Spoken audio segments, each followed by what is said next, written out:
Good morning, military attorney Dan Conway here.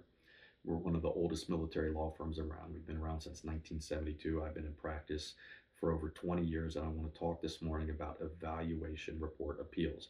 Doesn't matter whether you're Army, Navy, Air Force, Coast Guard, Marine Corps, whatever, the rules are all very similar because they all come from the same place.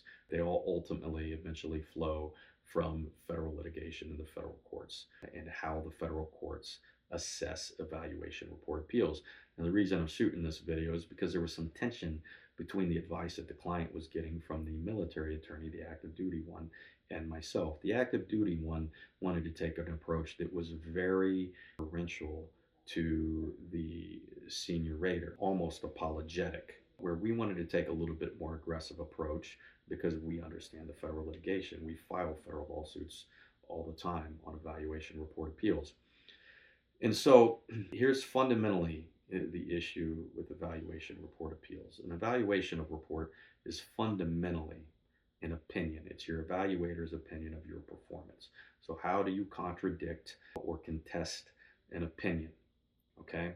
Well, the federal courts are looking at it from a couple different perspectives. Number one, they don't want to get involved in every single time there's a negative evaluation or a reprimand.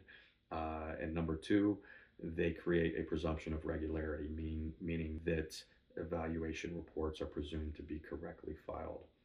And so they've created sort of a three-part test. There's three things that they look at when we're challenging evaluation report appeals.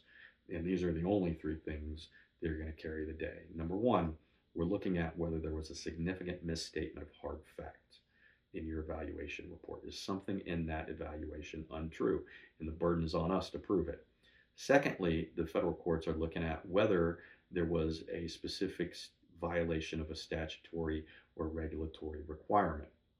Now, the BCMR and the federal courts are going to test for prejudice. So minor violations are not going to carry the day. Quick example. All the time people call us up and they're complaining because they never got any feedback during the reporting period. Nah, that's not going to work. I don't agree with this, but the BCMR is going to look at it from the perspective of you should have been asking for feedback. Shame on you. I don't agree with it, but it is what it is.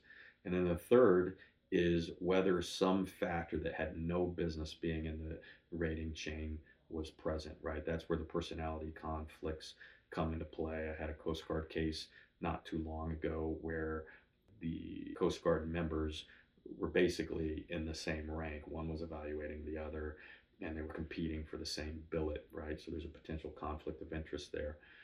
Now the board gets a little burned out with some of the personality conflict stuff. Hey, my rater didn't like me, but there is room to maneuver on appealing on that particular ground. So look, if you're passed over for promotion because of an adverse evaluation or reprimand, and you're looking to retire from the military, that difference in pay over the course of the next 40 years of your life is going to be significant. It's so much that people have been willing to sue in the past. And so if you want some good, meaningful advice about what issues are actually going to win your case, give me a call. I'm happy to do free consultations.